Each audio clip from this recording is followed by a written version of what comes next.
Hey YouTubers and whole you coaching support people, this is Andy back at the project again. There it is. But I'm outside this time, and I told you last time I was going to do a little video on the dinghy here, and I purchased a new dinghy. I had a few options. I was going to either buy a dinghy or I was going to build a John Welsford Sherpa, which I really would have loved to have done. But I've ran out of time to do that with doing the other work on the boat. I wouldn't have enough time to build the dinghy as well, although I'd really love one. So what I did do was I purchased a Walker Bay 10, a used one. Now, way back when I first started boating in New Zealand, I had a Walker Bay 8 on a launch that I had. And I really liked that little dinghy, but it was very small.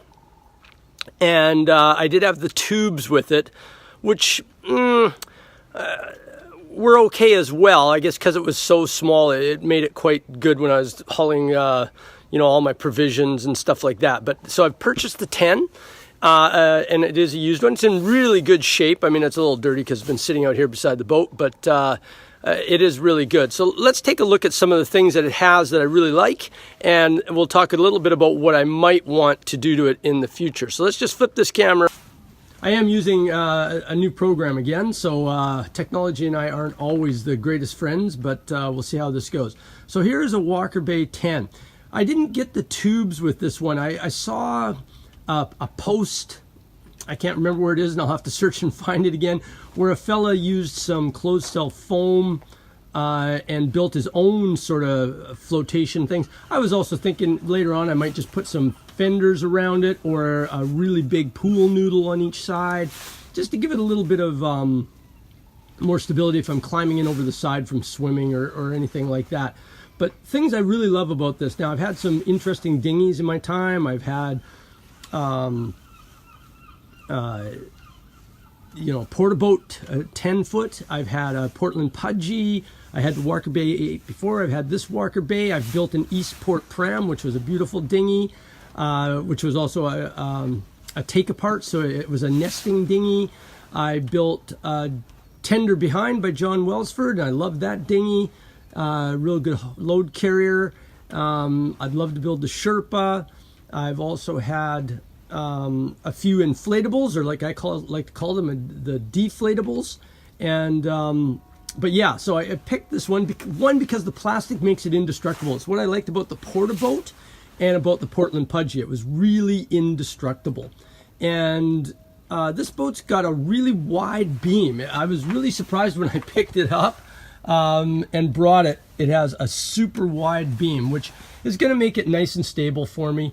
I do like to row. It has two good rowing positions, even though I did see where a fella made another seat that he mounted in the keel and it extended out here so he could slide back a little further, which I think is smart, and I will follow suit with that. I didn't get the sail kit, but I will build a sail kit for this. Now, in saying that, the one big problem that you have when you construct your own sail kit for a Walker Bay is they have this system that they've developed for their own slide-in rudder, etc. So I'll have to find a way around that. But yeah, it's a really nice dinghy, lots of space. I love this flat floor they've got in the stern, so that the provisions, one, stay dry, it's up off the bottom of the boat, but also you have a flat place to stand when you're putting stuff up on deck.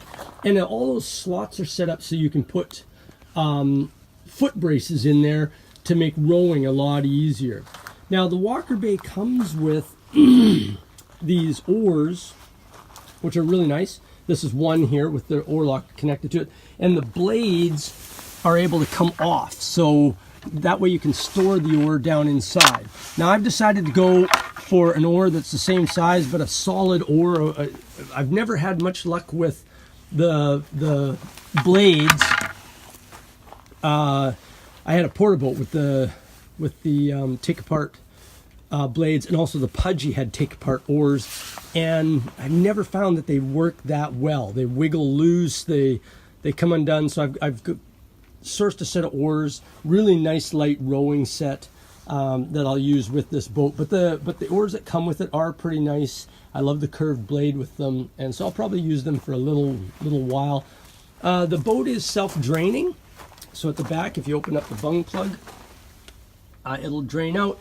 Has a small wheel underneath for towing it up on the shore, which is really nice.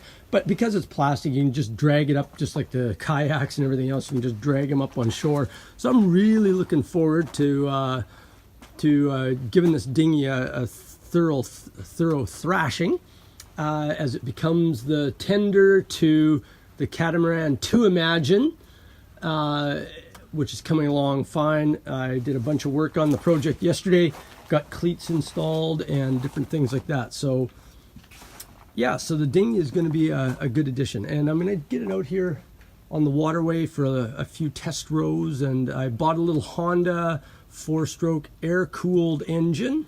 I had one before and I really liked it. It's very, very light, easy to start, very simple, and we'll use that on this as well. So anyhow, this is Andy talking about dinghies. You know I love them, and we'll get you back. Flip you back here so you can have a look, and we'll get you back looking at the project next day. As you can see, bow rails are on and stanchions are up there. Hopefully I can get some stanchion wires up there, and did some more painting, a few touch-ups to do, of course, as always happens. Anyway, this is Andy from Whole U Coaching. Remember to subscribe to me, comment, let me know your opinion on the Walker Bay. I always love hearing people's opinions on the different dinghies that are out there. And accept the challenge. I want to take you to the next level. Give me a call, send me an email. This is me signing off. Remember, your challenge is out there.